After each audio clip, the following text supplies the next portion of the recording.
بسم اللہ الرحمن الرحیم عن ابی ایوب الانصاری رضی اللہ تعالی عنہ قال قال رسول اللہ صلی اللہ تعالی علیہ وسلم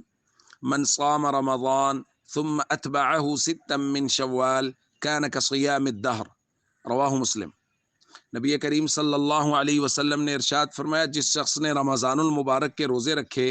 پھر اس کے بعد 6 روزے شوال میں رکھے تو وہ ایسے ہے جیسے اس نے پورا سال روزے رکھے۔ دوستو، شوال المکرم کے 6 روزے مستحب ہیں۔ صحیح احادیث میں ان کے بارے میں نبی پاک صلی اللہ علیہ وسلم نے تلقین فرمائی ہے، اور مسئلہ یہ ہے کہ ان کو لگاتار بھی رکھا جا سکتا ہے اور الگ الگ بھی رکھا جا سکتا ہے، یعنی عید الفطر کے بعد کسی دن بھی متصل بھی شروع کر کے 6 لگاتار رکھے جا سکتے ہیں، اور الگ الگ بھی 6 روزے رکھے جا سکتے ہیں جن کو شوال کے اندر ہی مکمل کرنا ہے۔ اور یہاں ایک اور بات بھی ہے کہ رمضان کے روزے رکھے ہوں پھر شوال کے روزوں کی یہ فضیلت ہے، کیونکہ حضور نے فرمایا من صام رمضان ثم اتبعہ ستا من شوال، پہلے رمضان کے روزے رکھے ہوں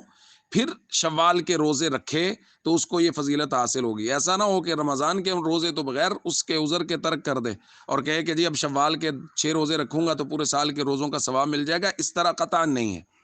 اس لیے ہم سب کو چاہیے کوشش کریں کہ شوال کے یہ روزے رکھے جائیں، اور اگر کوئی نہ رکھ سکے تو چونکہ یہ مستحب عمل ہے اس لیے اس پہ